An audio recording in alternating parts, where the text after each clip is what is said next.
Entran y salen, entran y salen. ¿Y si la arrastra no se sale el ¿Eh? mensaje? Si lo ¿Cómo? arrastra no se corre, no se va. A la insignia esa estoy Sí, peleando desde que hace 10 minutos que me conecté, me sale eso.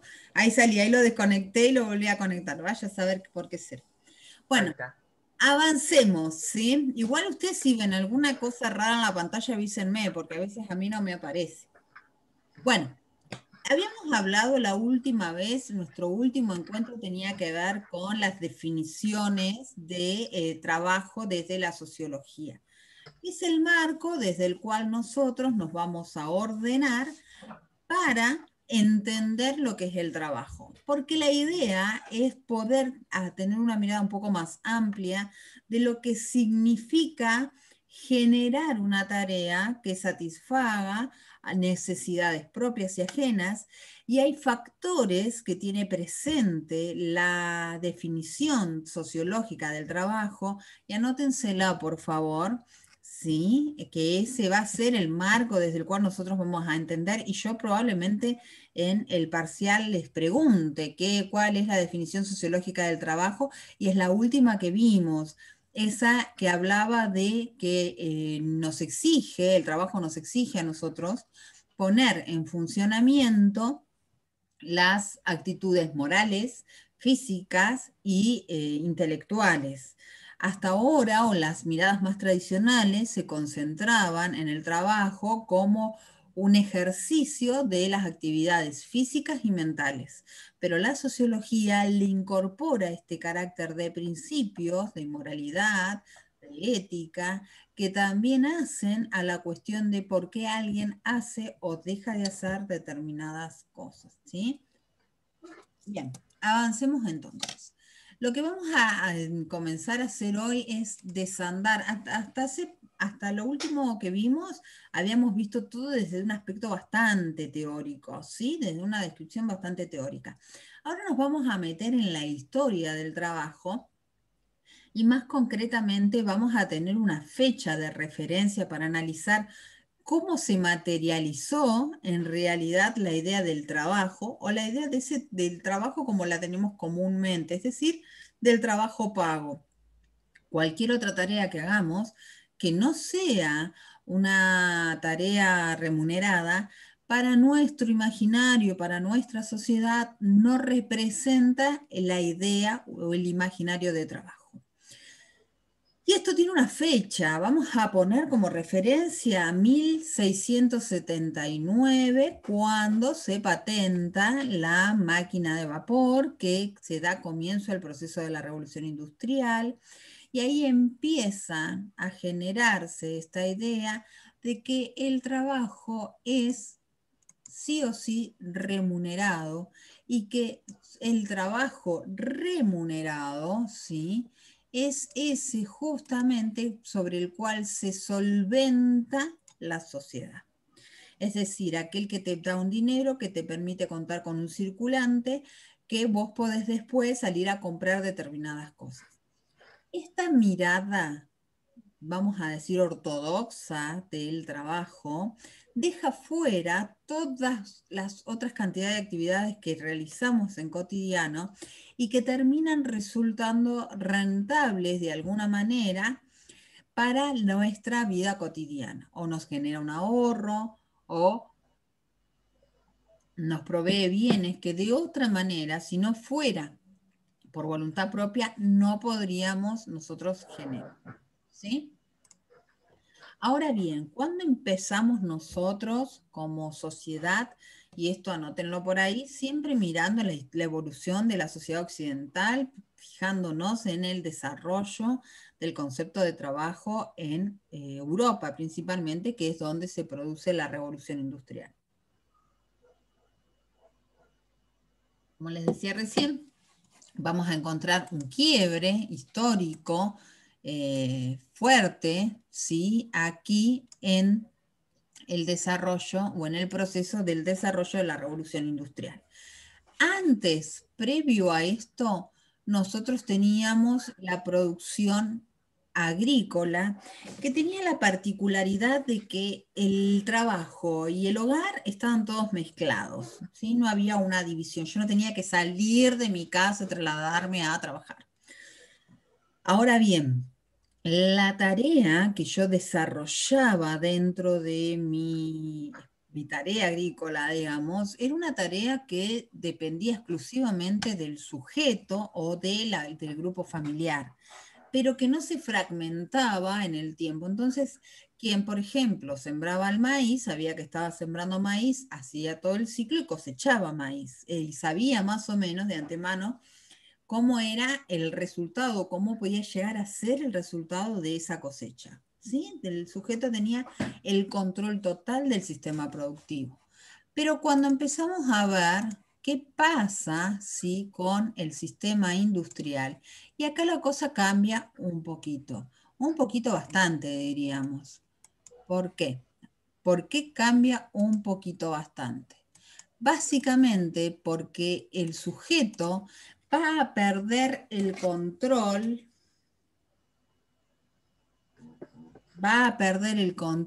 ¿sí?, de eh, toda la producción. ¿Por qué? Porque la producción se empieza a fragmentar y entonces, como en tiempos modernos, esa película de Charles Chaplin que anda todavía dando vuelta por ahí, que es un ícono de la crítica a la revolución industrial, cada sujeto entraba a la fábrica, primero esto, ¿no? Se rompía el vínculo trabajo-hogar, salía de su casa, tenía que ir a la fábrica, se encerraba, perdía contacto con su alrededor, pero además su trabajo puntualmente no era todo el sistema productivo, hacía, no sé, radios. Entonces la radio tenía un componente y otro componente y otro componente y tenía 100 componentes hasta transformarse en una radio. Bueno, cada uno de los trabajadores se ocupaba de un solo componente y esa era toda su tarea, ¿no? Recordemos la idea de Taylor, recordemos la idea del Fordismo. Entonces, el sujeto con el tiempo producía un quiebre en su conciencia de lo que estaba fabricando era una radio. Para él solamente ponía a transistores o componentes, lo que sea que se llamara. Entonces, cuando eso pasa, el sujeto pierde conciencia, pierde noción de lo que realmente está produciendo.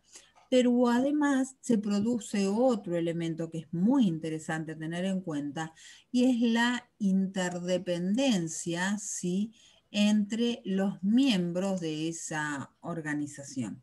¿Qué quiere decir interdependencia? Que ya no, el producto final no va a depender exclusivamente de mi tarea. Yo puedo poner excelente los componentes, pero ¿qué pasa si mis compañeros pierden el ritmo o los ponen mal?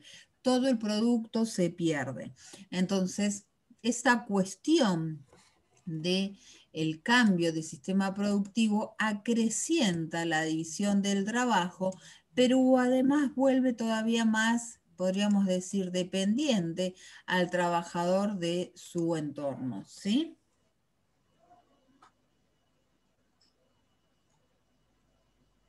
Esta cuestión de la interdependencia o de la dependencia del factor en general, lo que nos va a traer con el tiempo es esta idea de que nada se puede hacer solo, pero además que uno no tiene el control o el derecho a exigir sobre el producto final.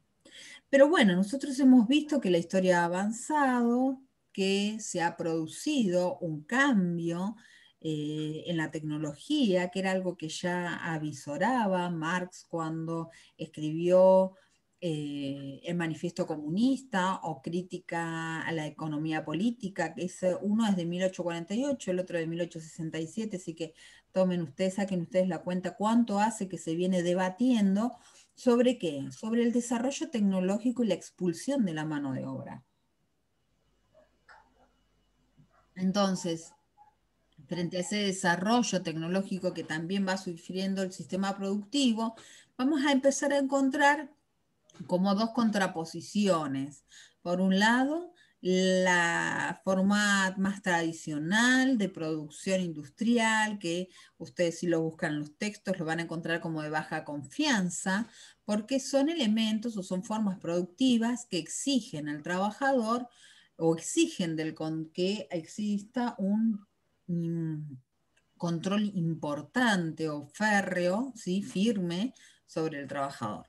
Mientras que los procesos de automatización, a ver qué color tira este, los procesos de automatización y requieren, por un lado, ¿sí?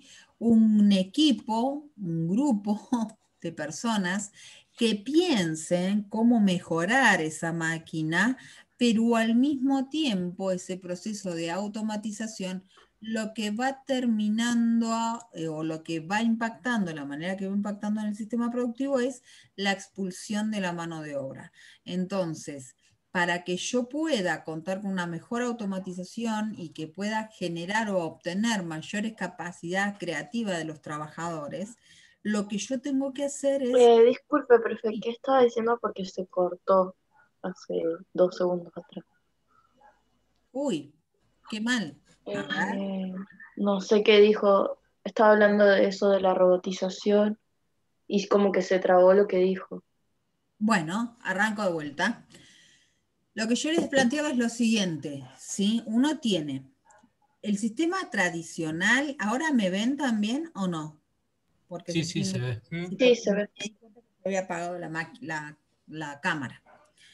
Bueno, lo que ustedes tienen al comienzo del sistema productivo, que es el sistema fordista, ¿sí? O la línea de montaje, Taylor, es un sistema de baja confianza, que como les decía, requiere de un control firme, de un control permanente sobre los trabajadores.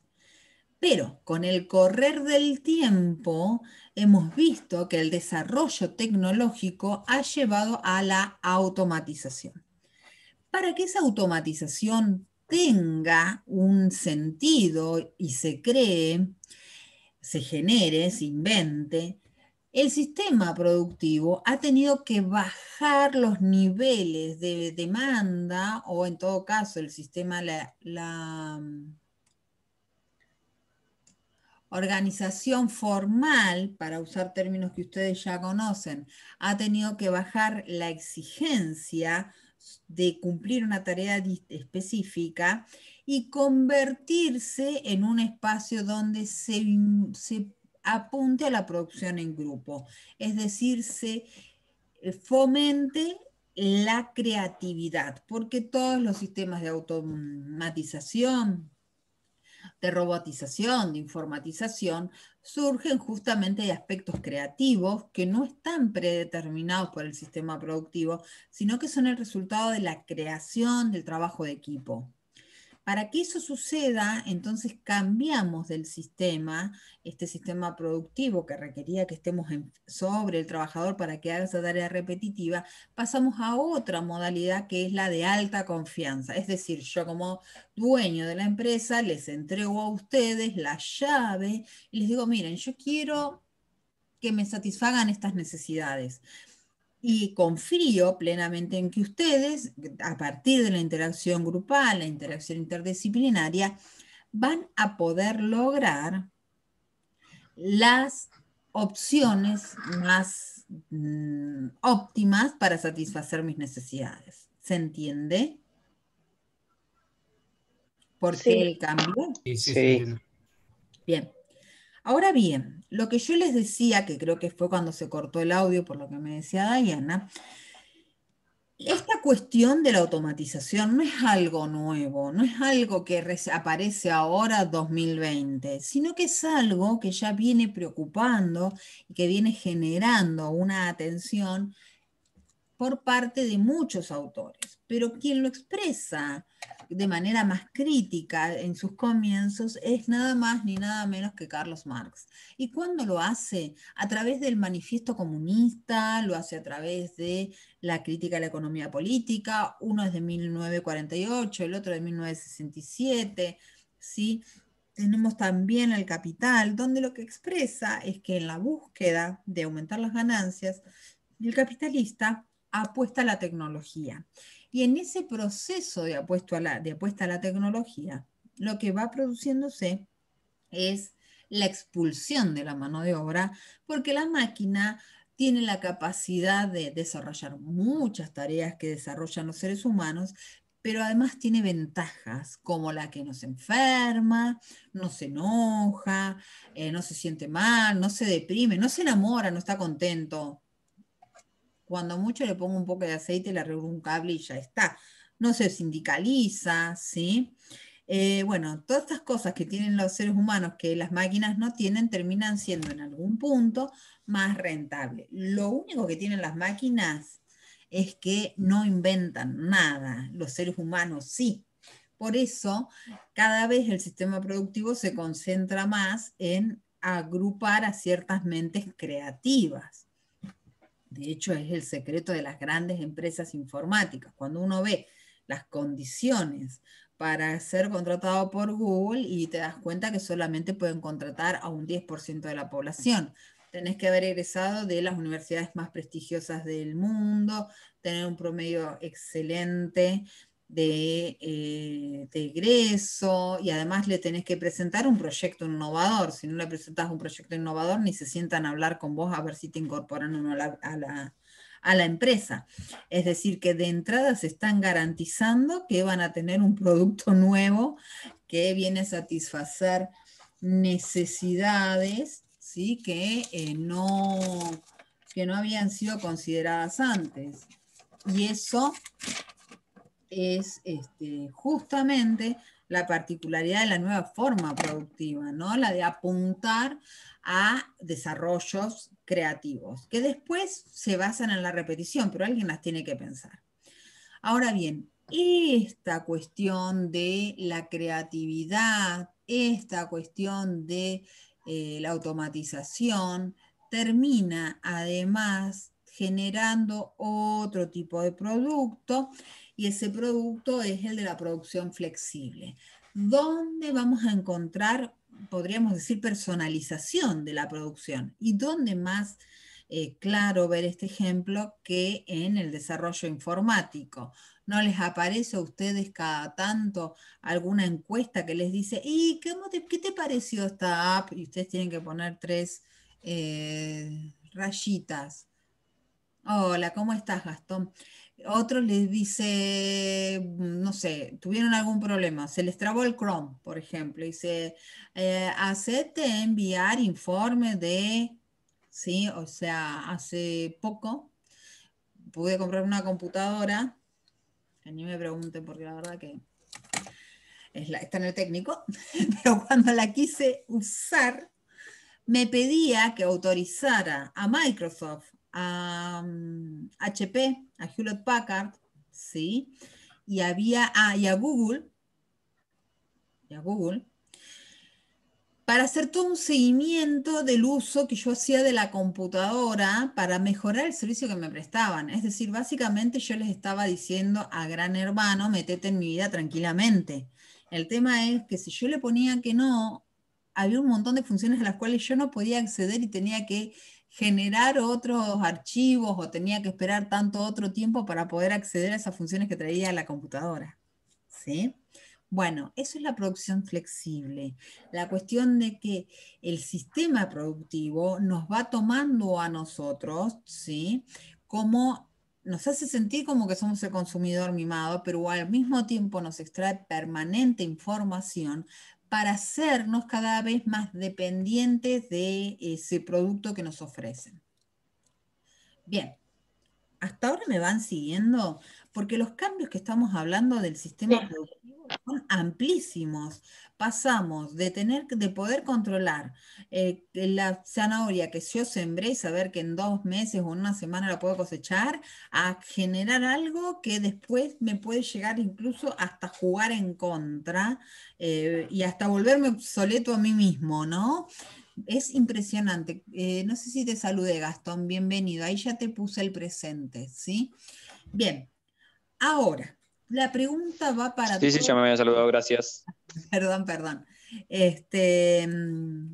Ahora la pregunta va para todos, ¿sí? ¿Alguno de estos procesos está impactando en su profesión o creen ustedes que puede llegar a impactar en su desarrollo o en en su tarea como técnicos en seguridad e higiene? ¿Qué me dicen? Que sí, profe, porque la automatización, o sea, todo esto de la tecnología nos ayuda a nosotros en nuestra profesión para, o sea, todo el desarrollo para poder hacer mejor nuestro trabajo siempre. En desarrollo ya sea de un Excel o de lo que sea, siempre va a estar ayudándonos. Mejorar la maquinaria y los procesos de trabajo también. Bien. ¿Y a ustedes como técnicos en seguridad e higiene, les cambia la forma, les impacta de alguna manera en el desarrollo de su tarea? Imaginen que ustedes, hay algunas leyes, hay una ley específica que dice cada tantos trabajadores la empresa está obligada a tener un técnico en seguridad e higiene. Y la automatización hace que de esos trabajadores cada vez queden menos. Y entonces, No vamos a tener que, ¿cómo es? Que controlar, no vamos. Es lo que decía sí, usted, de que tenemos que ser más creativos. Si nosotros le ofrecemos a una empresa nuestra creatividad o nuestras formas de mejorarlo, en parte siendo, por así decir, algo que no puede hacer una máquina, entonces ahí nos van a ver diferente que si solamente nos basamos en lo que estudiamos, sino como ser creativos. tal cual.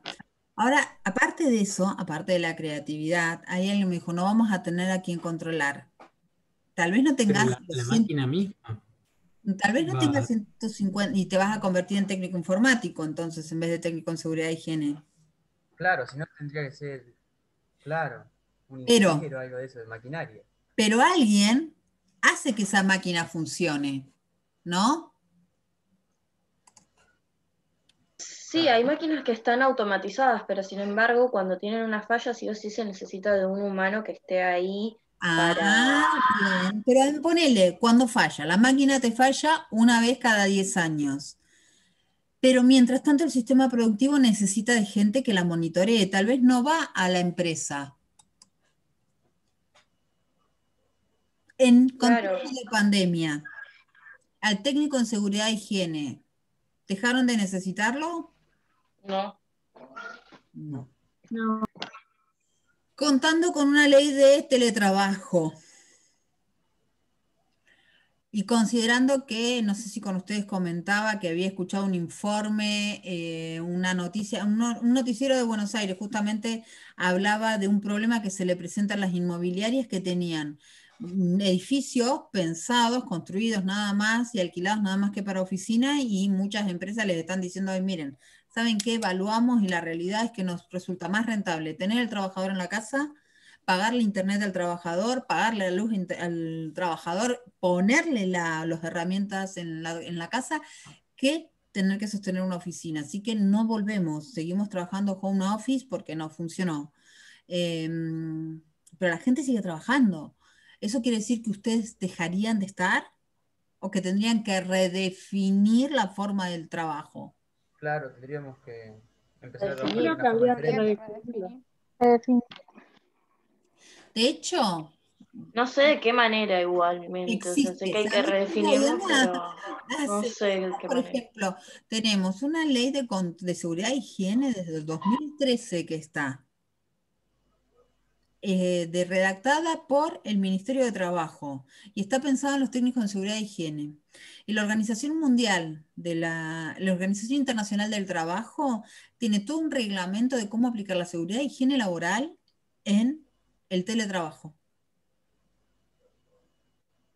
Ah, no sabía, me imagino más o menos, ¿Vieron? Yo generalmente me imagino, pero no se sé las cómo subo sería eso. en otro contexto, pero después los voy a arrastrar y se los voy a compartir, porque una de las cosas que pasó en el cambio de plataforma es que me borraron todos los archivos que yo tenía, así que también vengo un poco atrasada por eso, porque no los he podido recuperar y tengo que volverlos a rastrear, pero está. Y aparte hoy ustedes cuentan con una ley de teletrabajo, que deberían bajarla y leerla, porque eso implica un nuevo espacio laboral para ustedes. Miren, el lunes, si no me equivoco, el lunes estaba dando una clase, ¿sí? Yo no me di cuenta, había algo suelto por acá, me cayó en la cabeza, me golpeó la cara. No.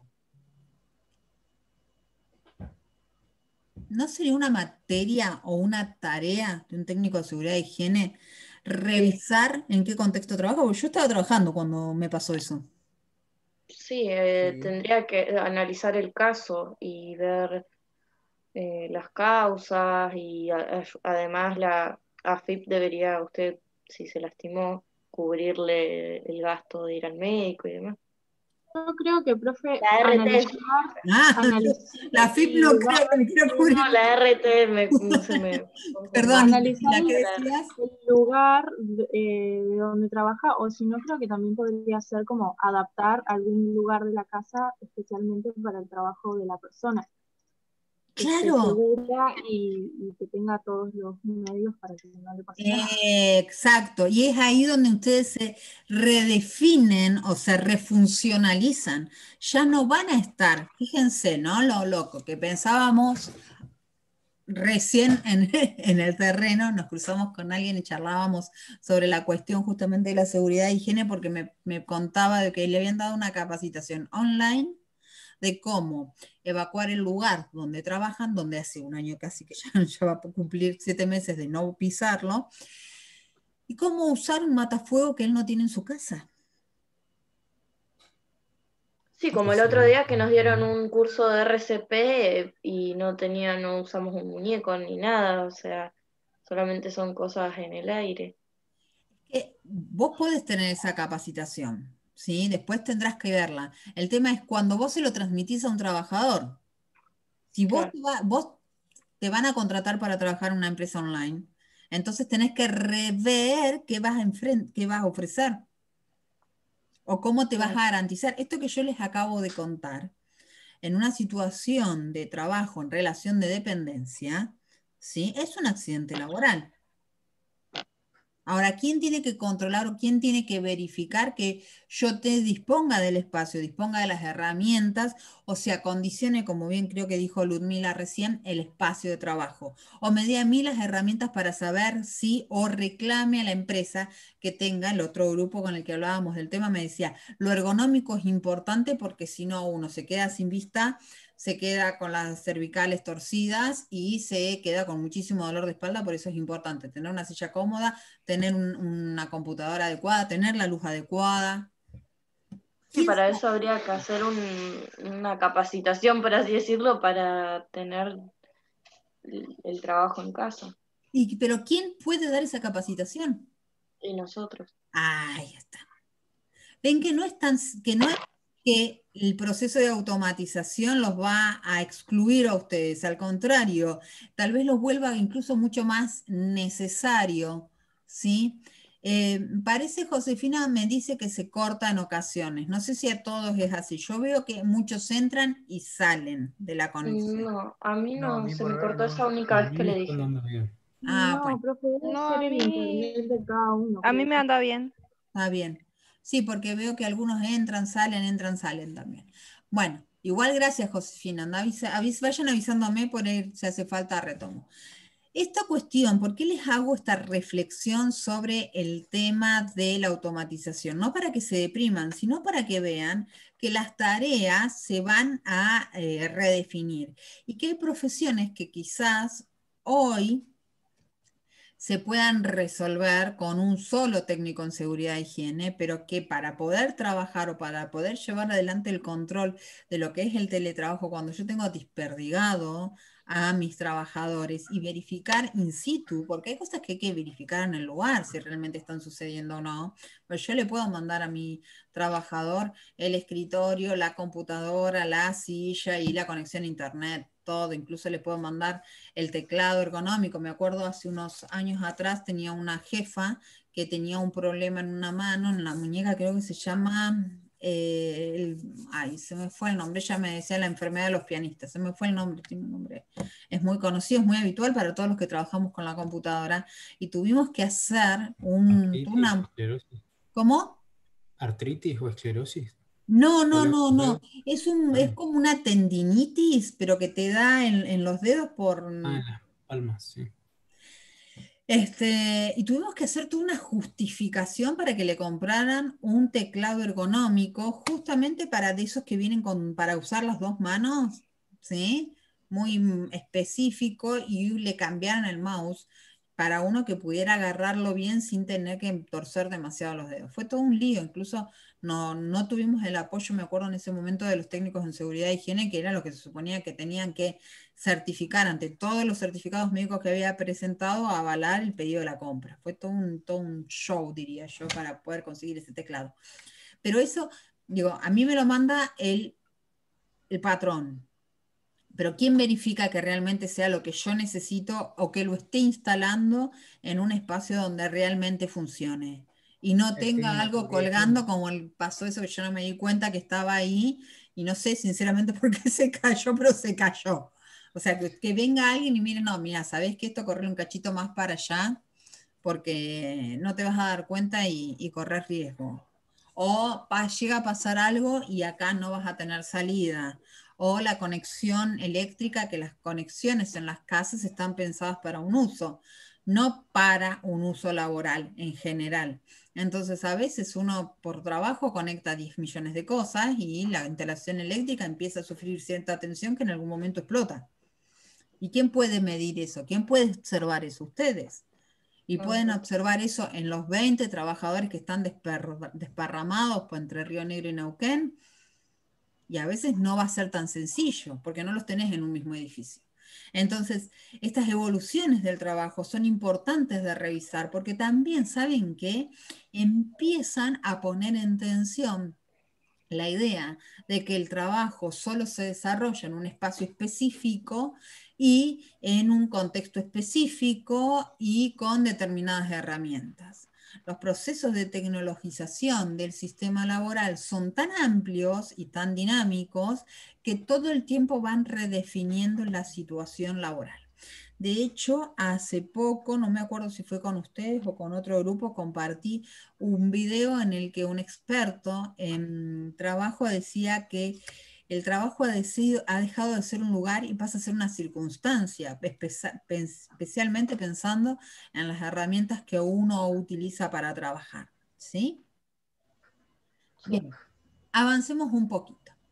En paralelo a todo este proceso que arrancó con la máquina de vapor y hoy terminamos hablando de la virtualidad y de esta discusión que acabamos de tener nosotros, esta charla que acabamos de generar nosotros, aparece algo también inaudito para la historia humana. Y eso que es inaudito es nada más y nada menos que la organización del movimiento obrero, entre paréntesis, que nace con la revolución industrial. El movimiento obrero no existe previamente, nace con la revolución industrial, nace con el capitalismo, y ese movimiento obrero se organiza a través de dos líneas, una la partidaria y otra la sindical. Entonces, nosotros ahora vamos a revisar un poquito cómo fue desarrollándose la idea del sindicalismo, porque eso también es un factor que interfiere muchas veces en el desarrollo de la tarea de los trabajadores. Interfiere y la fortalece, pero es un factor o es un actor en todo caso con el cual ustedes se tienen que sentar a charlar, se tienen que sentar a discutir algunas cosas para poder llevar adelante la tarea que les toque.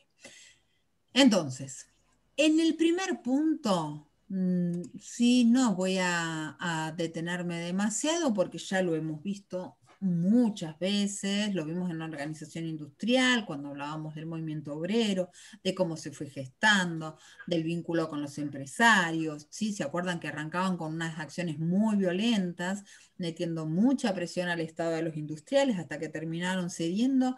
Y en 1824 les permitieron la asociación en cuanto a trabajadores y nacen los primeros sindicatos, ¿sí? Después, ¿qué va a pasar? Va a haber un recorrido histórico que va a hacer que esos sindicatos que aparecieron o que nacieron muy ligados a la base, en las cuales el sindicalista, el secretario o el delegado estaban muy pegados al día a día porque era un trabajador más, y que con el tiempo los sindicatos empiezan a transformarse en un gran monstruo, empiezan a crecer en cantidad de funciones y de personas que trabajan dentro del sindicato y termina generándose una distancia entre quien está en la cúpula y el que está en la base.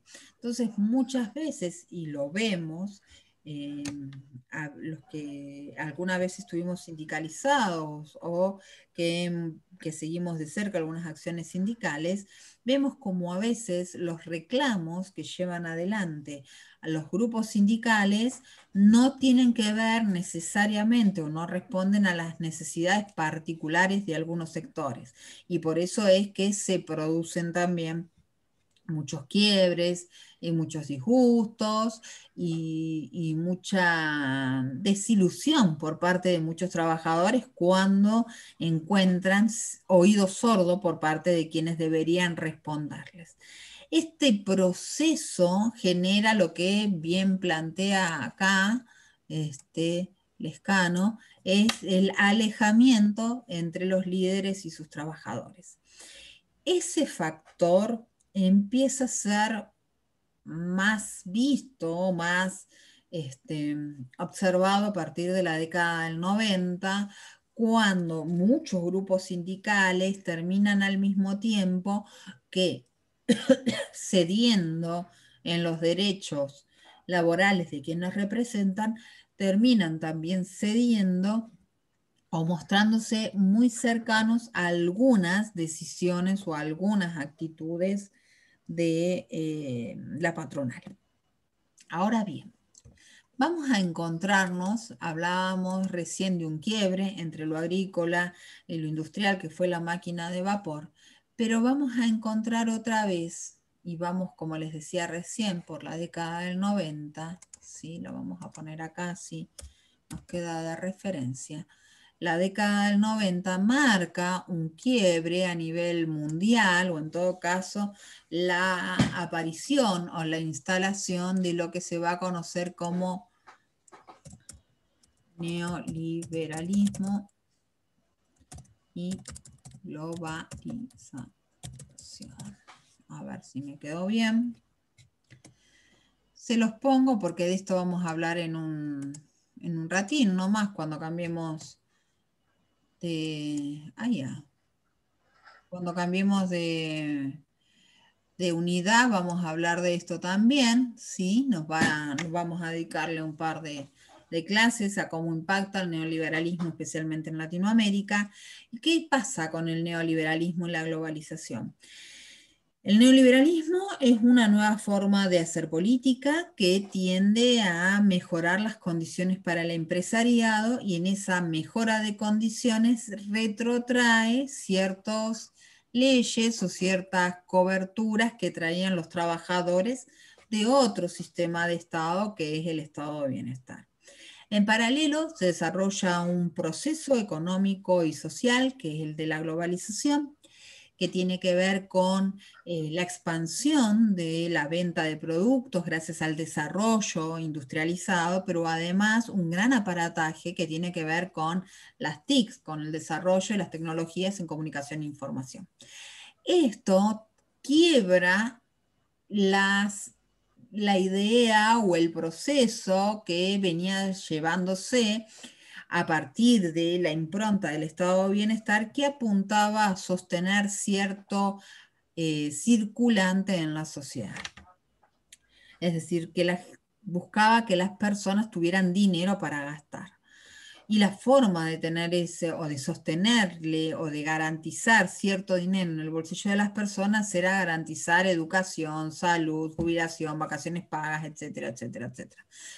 Mantener cubierta o garantizada la relación de dependencia.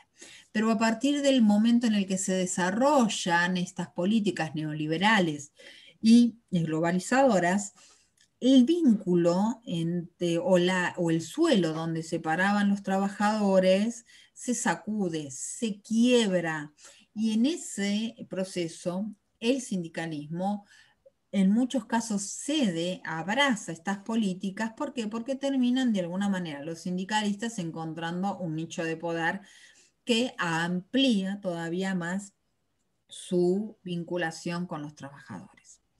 Ahora bien, una de las consecuencias a nivel mundial del neoliberalismo y la globalización es la expansión del desempleo. Esto que vemos acá, los altos índices de desempleo, hacen que las personas salgan del sistema y que no puedan volver a entrar. ¿Por qué? Porque en paralelo que van quedando desempleados, como veíamos recién, el desarrollo de la tecnología aumenta la complejidad de las tareas y no todos tienen la posibilidad de formarse o de tener el insumo para formarse o para entender de qué se trata y acomodarse rápidamente. Entonces, con el tiempo las tareas o los trabajos empiezan a expulsar gente que no va a poder volver a entrar, que va a quedar en un colchón de desempleo o en una situación de desempleo que termina transformándose en estructural. Cuando hablamos de esto, estamos hablando de que no solamente esa persona no va a poder entrar a un trabajo formal o de carácter de dependencia, sino que su familia, su descendencia, tampoco lo va a poder hacer. ¿Por qué? Porque como les digo, no va a tener la herramienta y no va a tener el recurso para formarse, pero además, siempre por favor tengan en paralelo que la tecnología se sigue desarrollando y lo que la tecnología hace es expulsar mano de obra. Siempre pongo como ejemplo mi tarea o mi profesión, que es lo que más conozco, pero compartiendo y recordando cuando yo arranqué en el 94 trabajando en periodismo y yo era una cronista que salía a la calle a recoger las noticias. Yo trabajaba en Buenos Aires. Volvía a la redacción, volvía a la radio, traía el cassette, se lo daba a otro sujeto, el otro sujeto lo escuchaba, lo pietaba, le ponía las pautas, sacaba el resumen de la noticia y con eso se armaba la noticia, que después iba a otro que los procesaba, etcétera, etcétera. Habían como 4 o 5 personas en el medio hasta que se llegaba a el noticiero. Y hoy pensando en radio, y todo se puede hacer desde un celular y lo tiene que hacer una sola persona. Mi experiencia en el diario, todavía había más gente en el diario, porque tenías al editor, tenías al diagramador, tenías al corrector. Sí, hasta llegar a la instancia de publicar algo pasaban por 3, pasaba el cronista, pasaba el redactor, pasaba el editor de sección, pasaba el editor general, sobre eso el corrector, y recién ahí, bueno, hoy todo eso no existe. Hoy todo eso no existe. Con suerte existe un editor general y un editor de sección como para mantener un control un poco más, pero en el medio 4 o 5 puestos de trabajo desaparecieron. El de fotógrafo, por ejemplo. ¿Sí? Hoy con un celular y tampoco te piden tanta calidad, tampoco te piden tanta creatividad, entonces en muchos lados están prescindiendo incluso hasta de los fotógrafos, camarógrafos. ¿Sí? Y entonces para poder sostenerse dentro del rubro, y uno tiene que aprender a manejar todo, tiene que aprender a editar todo, tiene que tener además la velocidad de procesar toda esa información, porque la información no es para dentro de 5 minutos, sino es para ayer. Y en el medio toda esa gente va quedando fuera. Entonces tiene que reinventarse, pero el sistema tampoco va a poder absorberlos a todos. Entonces, esa realidad del desarrollo tecnológico en paralelo al crecimiento del desempleo termina generando las bases de un desempleo estructural. Cuando pasa eso, las personas que hacen para sostenerse o para acceder a un trabajo terminan cediendo, ¿sí? O debilitando, como dice acá, ¿sí? La posición negociadora. Es decir, yo ya no me puedo plantar y decir, bueno, mira, me tenés que pagar tanto, o a mí el ministerio me plantea tanto, o yo quiero estar en blanco porque tanto. Alguien me va a decir, sí, está perfecto, tenés todo tu derecho, pero la verdad es que yo no tengo ganas de pagarle a nadie en blanco, o te volvés monotributista, lo que hace que las cargas sociales caigan todas sobre uno, o te contrato en negro. Ah, no, yo no quiero ninguna de las dos. Bueno, entonces seguí viaje porque atrás tuyo hay 100 personas más. Entonces, esa realidad hace que las personas empiecen a ceder ellos mismos. Entonces, ¿cuál era el objetivo de la sindicalización? Que el sindicato te defienda, y el sindicato no solamente negocia para que no te quedes sin trabajo o los que están trabajando no se queden sin trabajo, por eso esta cesión en muchos casos de que las personas que iban a pasar a trabajar en un home office percibieran el 75% menos del sueldo, en muchos casos ha pasado, estoy hablando de 2020, pero también pasa que a mí el sindicato muchas veces no me puede representar, primero porque no soy trabajador. Si quiero entrar al sistema, tengo que ceder para poder sostenerme dentro del sistema. Y es una realidad. Y cuanto más abajo se está en la escala social o cuanto menos capacidad de insumo de formación se tiene o menos contacto se tiene, más vulnerable se encuentra uno. Y por último, esto de la decadencia de las antiguas industrias manufactureras, tiene que ver esto con el desarrollo de la tecnología y además con las grandes industrias esas que tenían cientos de personas adentro, hoy con justamente la automatización, hacen que no los necesiten. Consecuencia de todos estos tres puntos, tenemos una baja afiliación, es decir, baja la cantidad de personas que se afilian a los sindicatos, que confían en los sindicatos, que sienten que los sindicatos los van a representar. Pero eso no quiere decir que los sindicatos tengan menos peso, porque si tienen una representación legal, el peso lo tienen igual. Ahora bien, ¿cuál era una de las herramientas de planteos o de disputa, de pelea de los sindicatos? Esa herramienta se llama huelga, ¿sí? Y acá, atención, quiero que lo anoten por ahí, más allá de que yo se los vaya a anotar, no quiero que después se me confundan. No es lo mismo esto que una manifestación. ¿Sí? Porque por ahí a veces se confunde que la huelga es lo mismo que una manifestación social. Y la ¿Sería realidad como una protesta? ¿cómo? ¿Sería como una protesta? Es una Algo así. protesta, pero no es una Claro. protesta cualquiera, ¿sí? No es una protesta cualquiera. ¿Qué dijo que era una herramienta de qué? De protesta, de presión, de peste, de negociación, ¿sí? Las huelgas se caracterizan primero porque están enmarcadas dentro de la ley, ¿sí? La manifestación social depende de cómo se produzca y hacia dónde conduzca, no se negocia, no hay un reglamento de cómo yo me protesto socialmente. Pero la huelga sí, porque la huelga es un instrumento de presión sobre el empresariado. Entonces yo tengo que cumplir ciertos pasos como para que la ley me los reconozca, para que el empresariado no me los descuente, para que no me puedan echar por haber hecho una huelga, ¿sí? Aunque después la realidad nos pueda decir otra cosa, pero lo cierto es que se supone que la huelga, al estar reglamentada, tenés cierto parámetro que preserva tu derecho a manifestarte. Entonces, vamos a encontrar, el primer dato es temporal. Yo no puedo decir, ay, yo hago huelga y me quedo así. No. O sea, las huelgas por tiempo indeterminado son una forma de decir y son la última estrategia. Yo decreto un paro, ¿sí? La huelga es un paro, yo decreto un paro y lo decreto por tanta cantidad de horas. Es como un llamado de atención para la negociación. Obviamente, cuando no se obtiene o no se genera el diálogo, muchas veces se van a varios paros y a veces se entra en esta idea del paro por tiempo indeterminado, que en realidad tiene un punto, porque en algún momento el ministerio os llama a conciliación obligatoria, os llama a levantar la huelga y a ir a la discusión, obliga a las partes a sentarse a charlar. El otro elemento es la acción colectiva. Yo no puedo decir que que estoy haciendo huelga sola o con dos compañeros más. Tiene que haber una representación, tiene que haber sido aprobada previamente en una asamblea, tiene que estar establecida la mecánica, ¿sí? La huelga desarrollada entonces no es una simple protesta, sino que yo tengo un marco legal, un protocolo a seguir y ahí somos muchos, no solamente mi empresa, sino muchos, o tengo la solidaridad de muchos.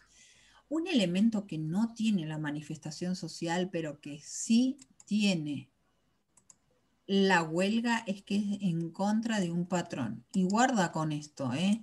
Yo creo que es algo que ustedes deberían resaltar, porque la idea es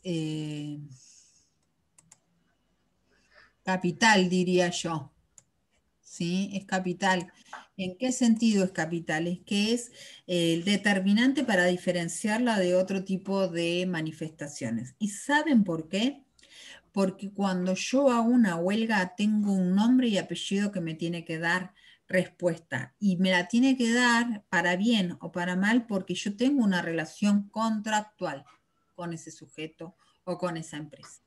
La manifestación social le puede pedir a cualquiera, le puede pedir a las empresas, le puede pedir al Estado que le satisfaga determinadas necesidades.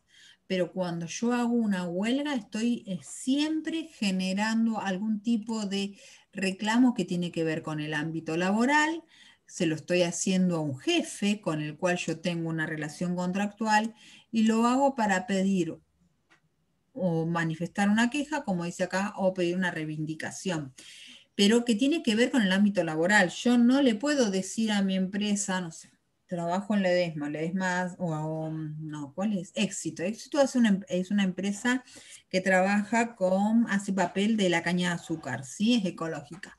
Hagamos de cuenta que Éxito no es ecológica. Yo no le puedo ir a decir a Éxito, no, cuida el medio ambiente. Eso lo hago desde mi lugar de ambientalista. Mi trabajo, mi queja mediante la huelga para Éxito es, bueno, mejorame las condiciones de trabajo porque lo que estás haciendo me intoxica o nos intoxica. Esa es una.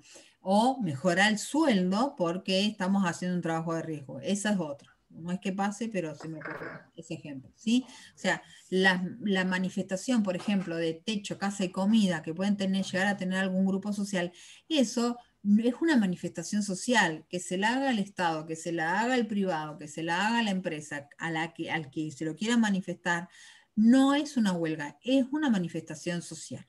¿Sí? Porque no hay una relación contractual de por medio. ¿Estamos?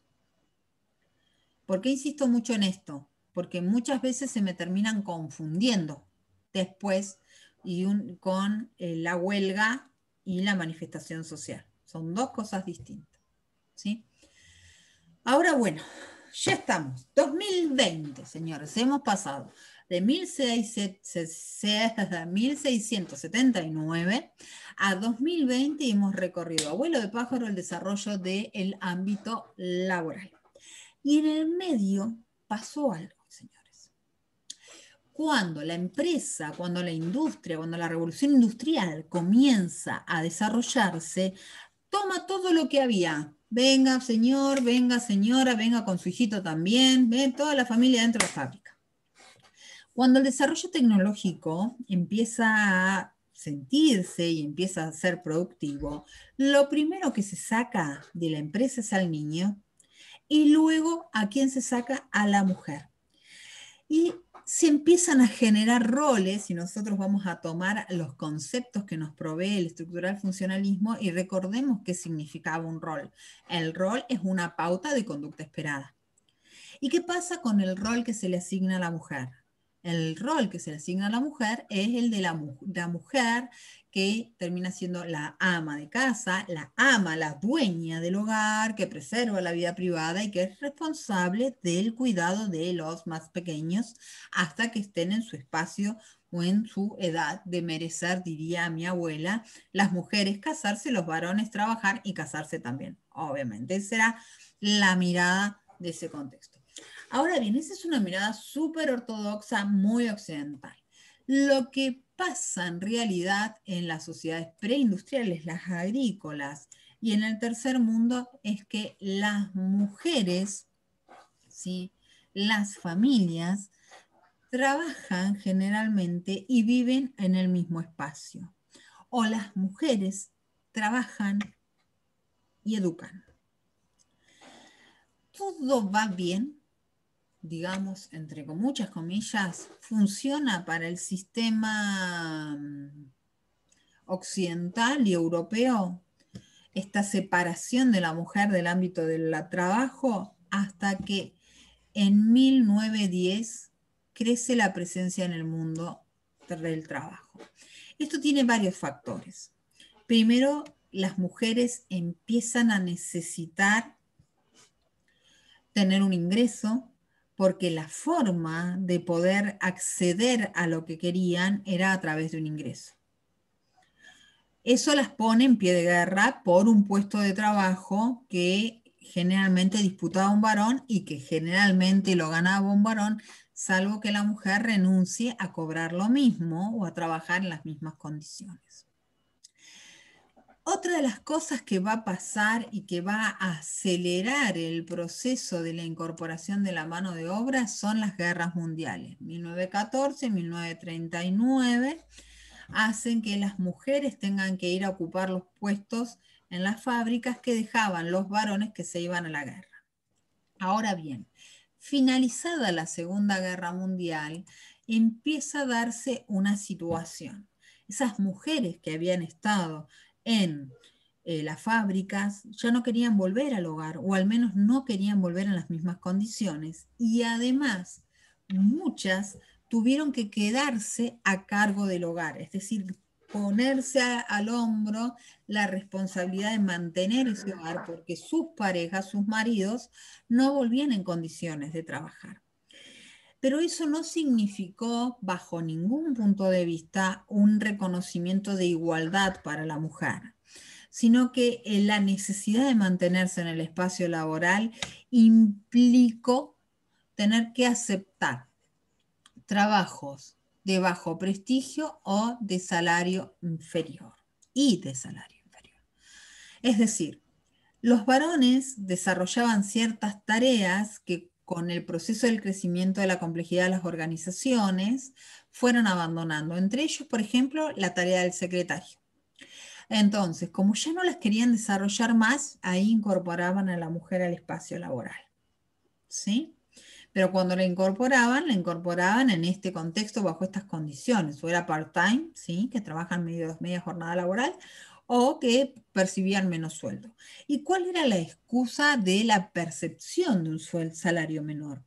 La excusa es entender que la mujer es menos productiva porque lo que tiene es familia. Las mujeres se embarazan, no sé si ustedes lo sabían, y esta posibilidad de tener o no hijos es un problemón. ¿Saben por qué? Porque en el imaginario laboral, y hasta no hace mucho tiempo atrás, creo que a principio de año todavía volví a encontrar un informe que se había hecho en los trabajos, ¿qué pasa con las mujeres en el mundo laboral? Cada vez somos más, somos muchísimas, pero eso no quiere decir que no la tengamos que seguir peleando como antes, ¿sí?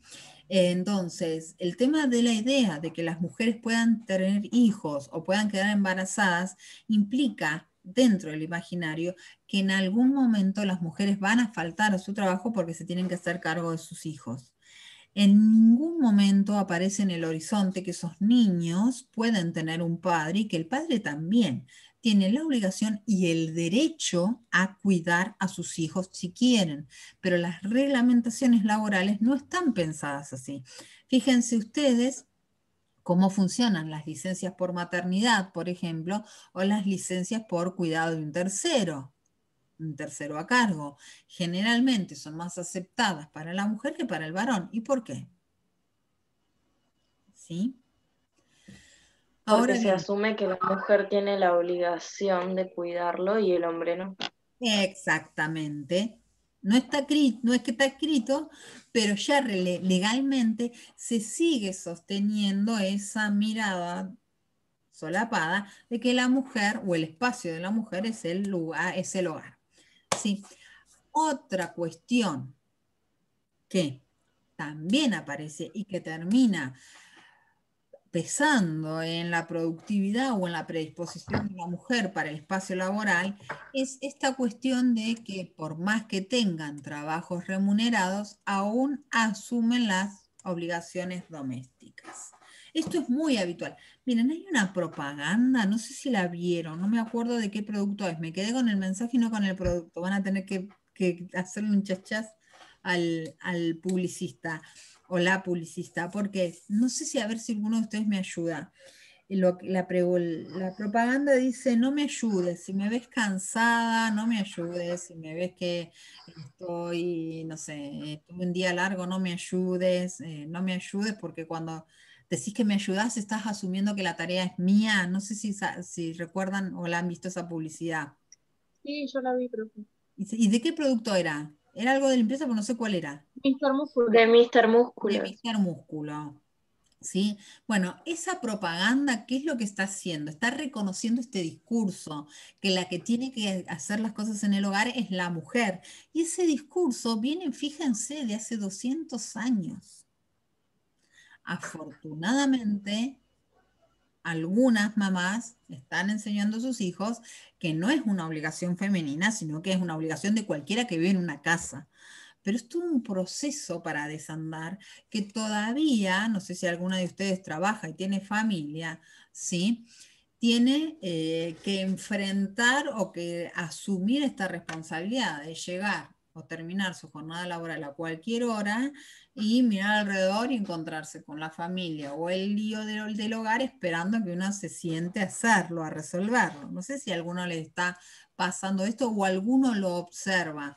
Fíjense, justamente esto tiene que ver con esta pregunta que estaba acá, ¿no? Se continúan las mismas características en relación al trabajo femenino. ¿Qué dicen? Que sí, que en su mayoría sí.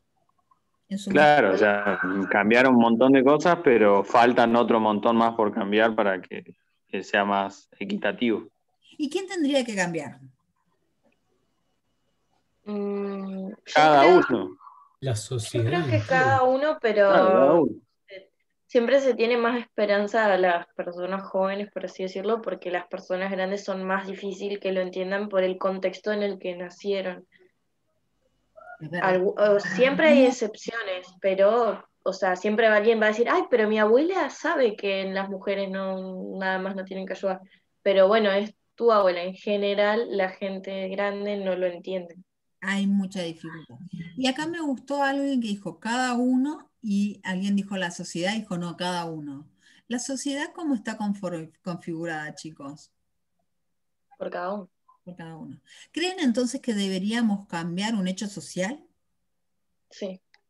Bien. De Sí. eso se trata. Sí, Candela, ¿qué querías? Exactamente. Ah, me pareció que Candela quería aportar algo.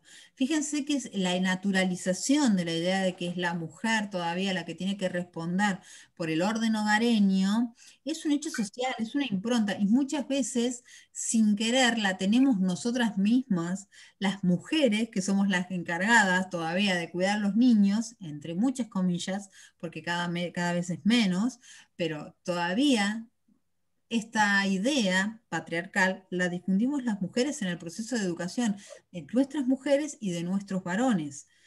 Cuando uno observa, a veces todavía a uno le sorprende ver en algunos hogares, si hay una hija mujer y un hijo varón, a quién le piden que ponga la mesa o a quién le pide que atienda a la visita, ¿no? Es en general, bueno, o en algunos casos se le pide más presencia a la mujer que al varón. ¿Y por qué? ¿Cuál es la diferencia? Ahora bien, esta cuestión de que la mujer empiece a reclamar una presencia en el espacio laboral, no solamente porque quiere comprarse sus cositas, como alguna vez escuché a alguien decir, y no fue hace mucho tiempo, ay, ella quiere trabajar porque quiere comprarse sus cositas. Bueno, las cositas que se quiere comprar la mujer con todo su derecho, le llevan a querer estar en el mercado laboral. Pero también es cierto, no sé cuántos de ustedes tienen a cargo un hogar, que hoy un sueldo solo y es bastante difícil que sirva para decir que uno está relajado. Entonces muchas veces los dos tienen que hacerse cargo de encontrar el ingreso para sostener a la familia, ¿o no? No sé si alguno de ustedes está pasando por esa situación o lo ven en su Sí, hogar. sí, o ese único sueldo que haya tiene que ser realmente bueno. Tiene que Un ser, empleado de comercio solo no banca un hogar. no lo soporta, no. Es que sí, igualmente en parte ningún sueldo alcanza por el hecho de que por más que alguien cobre bien, siempre es como que se acostumbra a un estilo de vida de comprar siempre cierta marca o cierta cosa que al final de mes igualmente no le va a alcanzar, igualmente que a una persona que tiene menos sueldo, pero que gasta menos, e igual tampoco le alcanza, es como una cosa que igualmente a nadie le alcanza. Nadie le alcanza. Por lo tanto, tenemos que salir a pelear el trabajo nosotras también. Entonces, ¿qué es lo que dice el autor? ¿Sí? Y yo sumaría algo a esta idea de que hoy en día es difícil hablar del desempleo. ¿Por qué? Porque ¿cuál es el tema acá? Hasta hace unos años atrás, unos años, estoy hablando literalmente del siglo pasado, ¿sí? Casi 50, 60 años atrás, era muy habitual pensar que había desempleo porque uno veía al varón sin trabajar. No se consideraba a la mujer como para sumarla o para contarla para generar una estadística de desempleo. ¿Por qué? Porque se suponía que las mujeres trabajaban cuando mucho un tiempo, se casaban y salían del mercado laboral. Entonces, ¿para qué las vamos a contar? Pero lo cierto es que a través y a partir de todos estos procesos que yo les acabo de contar y que ustedes mismas vivencian, por eso están estudiando, ¿sí? No es para complicarse la vida con física y sociología nada más, esperan ejercer esta profesión, hace entonces que las estadísticas se inflen, porque si yo antes tenía, o sea, crezcan, ¿no? Pero si yo antes tenía un puesto de trabajo y tenía 5 varones, seguro que en la estadística me iba a dar 4. Pero si yo ahora tengo un solo puesto de trabajo y tengo 10 personas, 5 varones y 5 mujeres, y me quedan 9 sin trabajo, entonces la estadística aumenta. Pero hay que asumir, o en todo caso, a esto que nos plantea la autora, hay que sumarle otras miradas que tienen que ver justamente con la aparición de otros actores que también reclaman un lugar en el mercado laboral y que hacen o que meten presión a este sistema de trabajo que veníamos describiendo antes, ¿no? Un sistema laboral o un sistema productivo que está inmerso en un proceso de tecnologización cada vez más veloz, que cada vez necesita menos personas y que las personas que necesitan tienen que tener cierta capacidad técnica, cierta capacidad intelectual, ¿sí? Cierta llegada, ciertos contactos y cierta preparación, porque si no lo tienen no pueden desarrollar la tarea. Entonces, ¿qué otros actores empiezan también a reclamar la presencia o reclamar el derecho a un trabajo digno, remunerado, en blanco? Y esos actores son, por ejemplo, los discapacitados, para los cuales se tuvo que generar un cupo porque el grupo empresarial e incluso el mismo grupo estatal no los contrataba, entonces se tuvo que establecer un cupo. El colectivo LGTB, que recientemente logró o empezó a lograr que se lo incorporara dentro de los sistemas estatales y privados, ¿a través de qué? Del establecimiento de cupos. El tema del cupo femenino en la política también es un indicio de que la sociedad no está dispuesta a abrir los espacios, y el espacio laboral en este caso específico, a todos los actores sociales. Pero eso no quiere decir que esos actores sociales no quieran un trabajo. Por lo tanto, la idea del desempleo involucra además otros aspectos, no solamente la cuestión del acceso o no acceso al trabajo. Yo ya no tengo que ver además el conglomerado de personas, de seres humanos que están exigiendo ingresar al mercado laboral. Entonces, la perspectiva cambia totalmente. ¿Y por qué cambia? Porque, como les decía, hasta hace 50, 60 años atrás, lo esperado era que la mujer trabaje un ratito, se case y se vaya para la casa. Hoy no, la mujer se casa y sigue trabajando o prefiere trabajar y no casarse. Uno de los problemas, por ejemplo, que tiene Europa es, y que tenía y tiene hasta hace muy poco, un presidente italiano lo manifestó, dijo, se nos está ennegreciendo la población. Qué término tan espantoso. Pero lo que tiene que ver es que sus propios italianos no están teniendo hijos. Los hijos o los niños que nacen en ese lugar vienen de otras etnias. Y eso es un factor cultural que tiene que ver con mujeres y varones que no quieren tener hijos, no quieren comprometerse y están comprometidos con su espacio laboral y con su desarrollo personal. ¿Sí? Entonces, yo tengo un puesto de trabajo y múltiples actores que quieren ese puesto de trabajo. ¿Qué es lo que pasa entonces con el trabajo, con el concepto del trabajo? Y acá se nos redefine todo. Primero, porque lo que va a pasar es que vamos a necesitar una mano de obra flexible. ¿La vamos a necesitar? No, ya la estamos necesitando. ¿Cuál es la mano de obra flexible? Esto que yo les contaba. Yo arranqué aprendiendo a hacer una nota en la calle, después obviamente todas las funciones, pero cuando entraba a trabajar en un medio de comunicación o hacía la nota en la calle o la redactaba en la redacción. Ahora no, hago todo y para cuando llegué a la redacción ya mando desde mi celular el archivo a la persona que lo tiene que pegar en el diario para publicarlo, ¿no? Esa es la flexibilidad que es necesario porque si no uno se queda fuera. Entonces, ¿qué es lo que se empieza a pensar? Una cualificación diversificada. ¿Qué quiere decir esto? Yo no solamente sé hacer una parte del proceso. De alguna manera, la tarea actual empieza a ser como una metáfora del sistema agrícola, en el que yo ponía la semilla de la zanahoria y la cosechaba y hacía todo el proceso.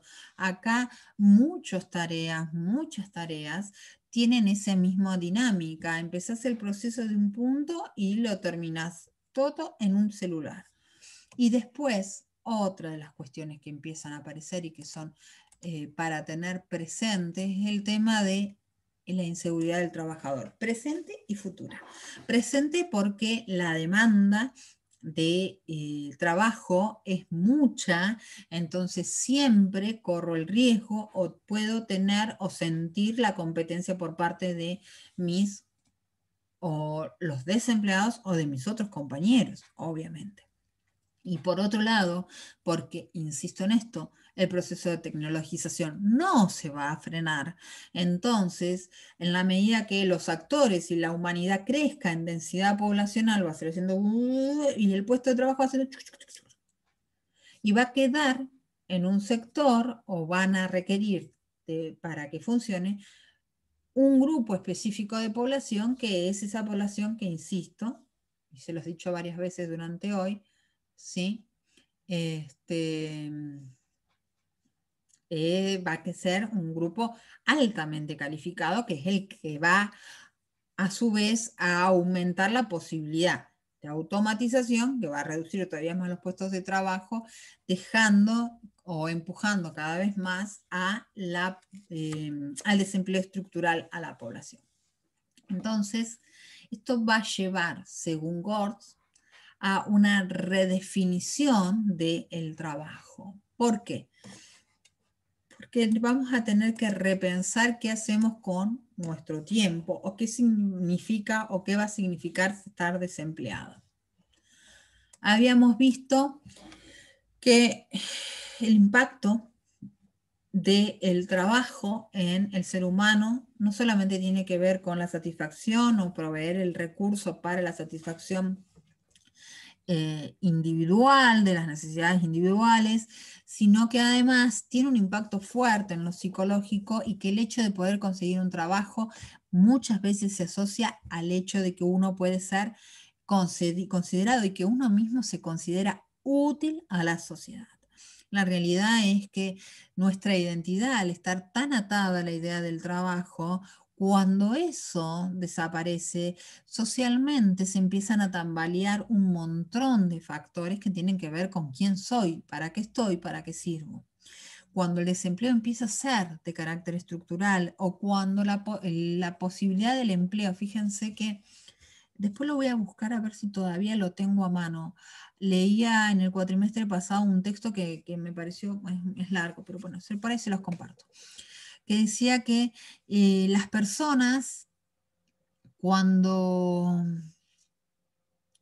construyen su identidad alrededor del trabajo y empiezan a perder la posibilidad del trabajo, empiezan a perder su identidad, ¿no? Pero hay un sector poblacional en todo el mundo, no solamente en nuestro país, que ha borrado de su agenda la posibilidad de tener un trabajo en blanco, un trabajo estable, un trabajo bien pago, un trabajo con todas las coberturas. Recién me decían de la RT, ¿no? Lo borraron de su horizonte, por lo tanto ni siquiera lo van a ir a buscar porque de antemano suponen que no los van a contratar.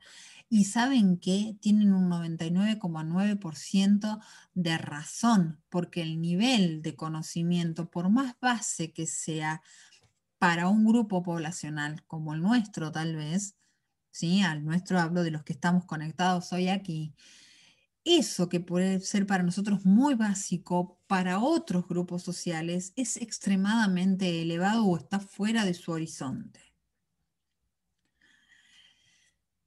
Cuando empezamos a hablar de eso, entonces estamos hablando de una redefinición de la sociedad o de qué vamos a hacer como sociedad, ¿sí? Entonces, además de resignificar el desempleo, de revisar quiénes son los actores que están conformando el desempleo, de ver qué valor empieza a tener el trabajo también, ¿sí? Hubo mucho tiempo que se dijo que el trabajo dignificaba y hoy qué pasa cuando no tenemos el trabajo y ni siquiera tenemos la posibilidad de pensar que vamos a tener un trabajo. Es uno de los grandes dilemas, uno de los grandes debates que se está desarrollando. Empiezan a aparecer otras cuestiones en el horizonte como la posibilidad, por ejemplo, de reducir el tiempo de empleo. Esto no es nuevo, ¿sí? Ya para 1996, por ahí, sí, por ahí, 2000 más o menos, un señor que se llamaba Jeremy Rifkin generó un libro que se llamaba El fin del trabajo. Jeremy Rifkin no es cualquiera, era un asesor económico del expresidente Bill Clinton, que vio que se venía una crisis económica muy severa en su país y dijo, en vez de seguir invirtiendo en armamento, que tampoco en otros momentos la producción de armamento contrataba o generaba mucho trabajo en Estados Unidos porque necesitaban muchas personas para hacerlo.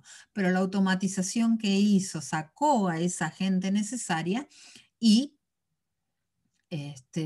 dejó de ser una fuente de empleo. Entonces dijo, entre otras opciones, a Rifkin obviamente lo echaron del gobierno de Clinton por proponer esto, dijo, bueno, veamos la manera de que una jornada de 8 horas de trabajo se parta al medio y se divida entre 2 personas y que sea rentable para el empresario y sea rentable para el trabajador. Y ahí proponía una intervención estatal que fue el motivo por el cual lo terminaron echando a Rifkin. Pero la cuestión de ver qué hacemos, porque objetivamente estamos hablando de un problema muy grave social, insisto, a nivel mundial, ¿no? ¿Qué hacemos con tanta gente? Incluso qué hacemos con tanta gente que se ha capacitado. Ahora bien, este nuevo marco del trabajo no solamente lleva a pensar qué es el desempleo, cómo lo entendemos y cómo hacemos para que las personas se incorporen al trabajo, y si es necesario todavía que se incorporen al trabajo, además, ¿cómo hacen para subsistir? Si no están trabajando, si no están teniendo un trabajo remunerado, ¿cómo viven? Porque viven, los vemos. ¿Sí? No es que desaparecen, viven. Entonces, ahí hay que empezar a preguntarse, bueno, entonces el trabajo no es solamente el remunerado, hay otras formas de subsistencia, hay otras formas de creatividad, hay otras formas de asociatividad, ¿sí? Pero bueno, para ir cerrando con esto, algo que empieza a mostrarse también o a evidenciarse, según Gors, en este proceso de amplio desempleo y desempleo creciente y desempleo estructural, es que la idea del proceso revolucionario que planteaba en algún momento Marx no se va a dar. Porque si lo que proponía Marx, esta cuestión de la del apremiamiento, de la premiación, del peso, del hambre, de la opresión sobre la gente y va a hacer que se levante, eso ya se está dando y se viene dándose un montón y ni miras hay de que se produzca una revolución como la que él planteaba. Por el contrario, lo que se observa es cada vez más enfrentamiento entre las clases medias y bajas e incluso entre los miembros de las mismas clases. ¿Por qué? Por la necesidad de acceder al trabajo. Entonces la fragmentación está dada, es objetiva. Por otro lado, también es difícil pensar en la posibilidad de una revolución si no hay obreros. Y los obreros desaparecen por varios de los factores que hemos visto. La tecnologización, desaparecen porque ya no se juntan más en las fábricas, por el desempleo. Entonces se licúa también ese espacio donde se podrían haber dado los debates para la construcción del trabajo. Y por otro lado, porque empiezan a aparecer grandes tendencias que invitan a disminuir la carga laboral y dedicarse o al reencuentro con uno mismo o al alimento espiritual. Pero ojo con estas tendencias, porque lo plantea en el texto se plantea como una tendencia generalizada y la realidad es que esa tendencia es solo para un grupo de personas que trabajando cierta cantidad de horas tienen un ingreso suficiente como para poder sostenerse y no tener que estar pensando qué le van a servir en la mesa el día de mañana a sus hijos. Bueno, con esto, con estas reflexiones, vamos a cerrar la unidad 2. La unidad 3 la vamos a comenzar la semana que viene y ahí le vamos a sumar nuevos actores al mundo del trabajo y nuevas perspectivas para entender el mundo del trabajo. ¿Para qué les sirve un técnico en seguridad e higiene todo esto? Básicamente porque ustedes van a estar interactuando con sujetos, con seres humanos que están atravesados por todas estas realidades, ¿sí? ¿Alguna pregunta de lo que hemos visto? No, por ahora no, profe. Bueno, saben que tienen ahí el foro para Profe, preguntar. Voy a detener la grabación así no me quedan los